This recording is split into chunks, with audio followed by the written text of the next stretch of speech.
2025 a été une année difficile pour beaucoup de personnes. Et ouais, c'était chaud. C'était chaud, j'avais pas imaginé. Je pas pensé que ça aurait été chaud comme ça au début de l'année. Je me disais, maman, neuf, une année neuf. Et ouais, ça a été super enrichissant. Très difficile, mais après coup, une fois que tu analyses et tu fais le bilan, tu fais la rétrospective, tu vois, ouais, ouais, c'est passé de belles choses. Donc c'est le moment de faire un petit bilan détaillé. Euh, 2025, ouais, je crois que c'est celle où j'ai été au plus bas. Pour la petite histoire, 2015 a été la pire année de ma vie. Ah, 2015, c'était vraiment. À chaque fois que je voulais faire un pas en avant, il y avait trois pas en arrière qui étaient faits. Il y a combien de galères, des dettes et tout.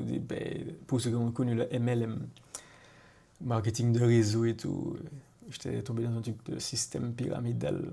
Bon, il y a du marketing de réseau qui est sérieux, et il y en a, ce sont des arnaques. Et je m'étais fait avoir par un truc comme ça, et derrière, je devais rembourser des gens. C'était une espèce de galère, hein, bref. Et plein d'autres choses. Plein de galères. Sur galère, 2015, c'était la pire année de ma vie. Et je m'étais dit, 2025, voilà, par principe, c'est ma revanche sur la vie. Donc 10 ans après, ça sera la meilleure année de ma vie. Et aïe, aïe, aïe, aïe. Maman, 2025 m'a tabassé en mode, checkez ça, arrêtez là. Mais en réalité, c'est une année qui m'a révélé.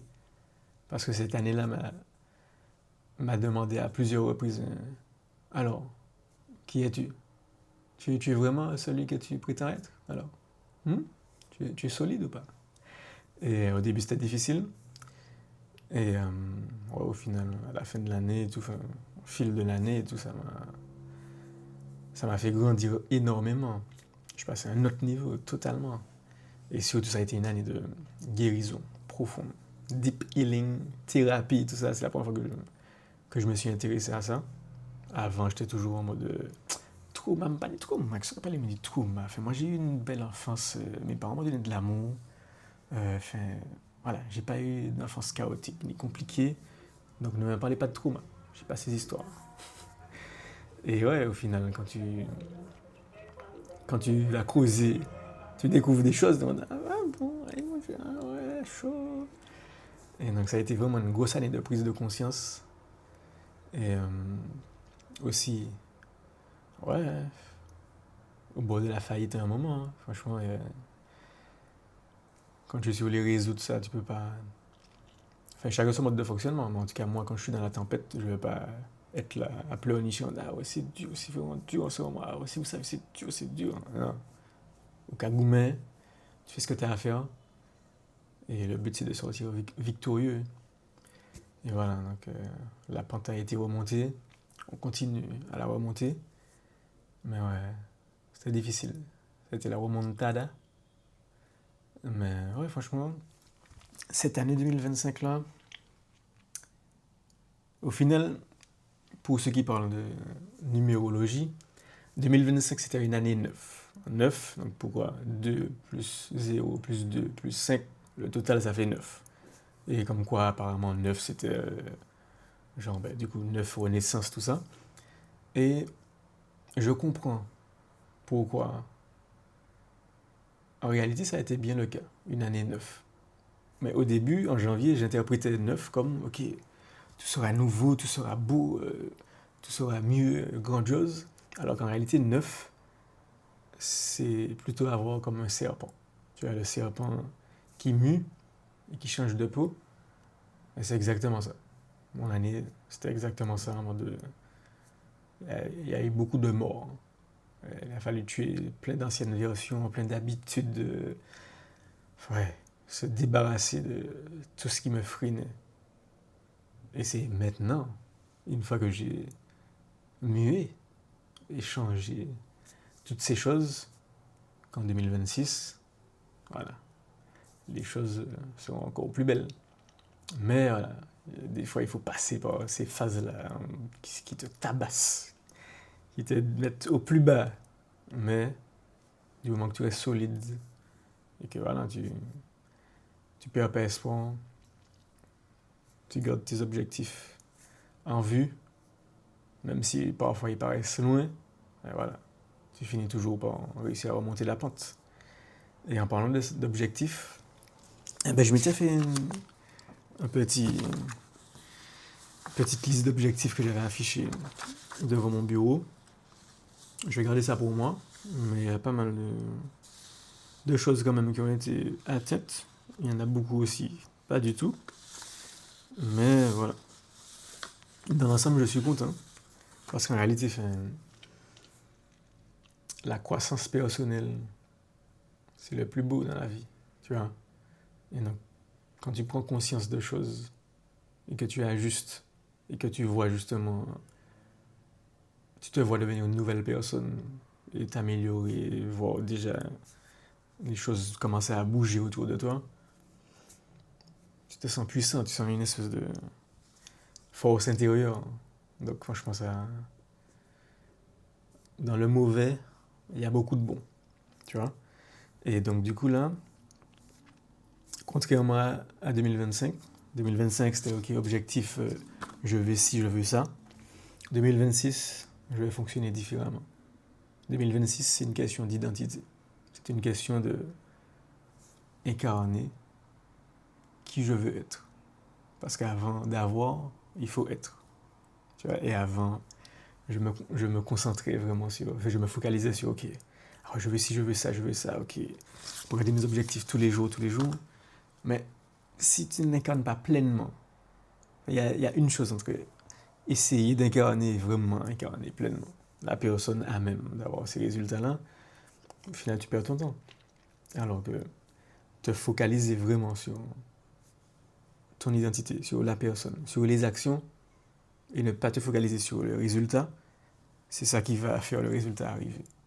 Parce que quand tu es focalisé sur la ligne d'arrivée, ben, tu oublies la course, tu en oublies de courir.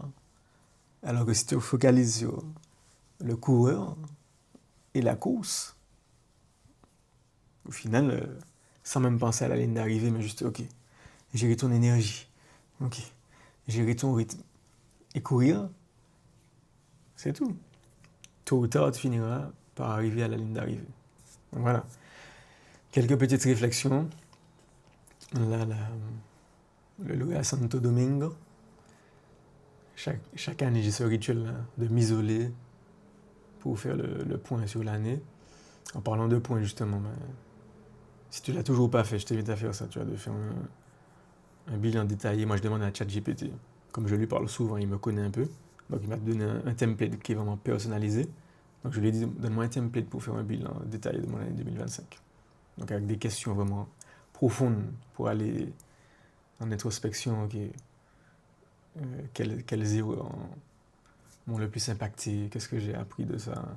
Voilà. C'est quoi mes meilleures victoires, etc. Enfin, creuser. Et en fait, en ayant cette clarté-là, au final, tu attaques la nouvelle année avec un chemin qui est totalement dégagé. Tu vois? Alors que si tu gardes le brouillard de l'année passée et que tu prends même pas le temps de reflect, je sais pas comment dire ça en français, mais vraiment de enfin, reflecter, même si regarder ça en français, mais bref, réfléchir sur les choses qui se sont passées, pourquoi, qu'est-ce qui a été moins bien fait et tout, qu'est-ce que tu as retenu comme leçon, au final, 2026, tu vas recommencer à faire les mêmes erreurs. Donc voilà. Mets ça en place. Et le lot aussi a fait son Vision Board 2026. Très important pour se reconnecter au quotidien à l'identité que tu veux incarner et la direction dans laquelle tu vas. Donc, en tout cas, là, cette année, je serai plus présent sur YouTube. J'aime bien ce format-là. C'est une question d'organisation. Je n'étais pas encore assez bien organisé pour tenir YouTube sur la durée. Alors ça, ce n'est pas une question d'organisation, mais aussi de système, mettre en place des systèmes, des techniques qui te permettent d'optimiser les choses. C'est ça, ouais. plutôt, ma vie n'était pas encore assez bien optimisée pour que je puisse être à même d'avancer sur tous les fronts en même temps. Ok, sport, faire du contenu sur Instagram, faire du contenu sur TikTok, faire du contenu sur YouTube, gérer une relation, une vie sociale, une vie de famille. Enfin, ça demande vraiment de l'optimisation suprême. Et d'ailleurs, je vais terminer sur ça, c'est cadeau, c'est une pépite. Chaque année, je me fixe un mot d'ordre pour l'année à venir. L'année dernière, en 2025, c'était... Bon, j'en ai choisi deux. Le premier, c'était expansion. Et le deuxième, c'était abondance. Donc, malgré tous les challenges et tout, je suis content. Parce que l'expansion, en allant passer quelques mois à Bangkok, j'ai pu faire du réseau, à faire des connexions internationales. Là, je suis à Santo Domingo. Enfin, je fais de belles connexions ici. Donc, le loup a tissé sa toile. Abondance, c'est l'énergie. J'ai appris à être vraiment dans cette énergie-là, de l'abondance. Et j'ai réalisé les moments où je vibrais le manque sans même me rendre compte.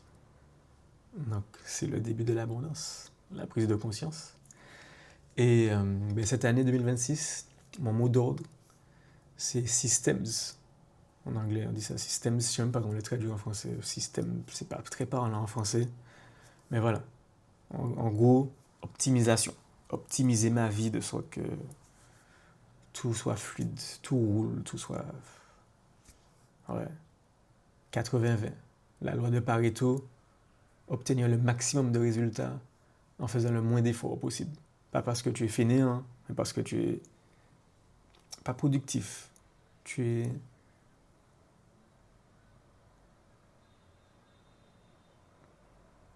efficient. Voilà, l'efficience. Réussir à obtenir le maximum de résultats possible en dépensant le moins d'énergie possible parce que tu fais les choses bien. Donc voilà, c'était le petit bilan 2025 et quelques pistes pour 2026. Bonne année à toi. Fais ce qu'il faut au quotidien pour être fier de toi à la fin de l'année. Voilà, c'est juste ça. C'est pas, ok, on te souhaite une bonne année, on espère que ça va bien se passer. Il y aura des hauts et des bas. S'il n'y a pas de bas et de haut, on est mort. Voilà, donc ça fait partie de la vie, les épreuves. Donc la mission continue. Et puis on se retrouve très souvent cette année ici sur YouTube. Allez, belle journée.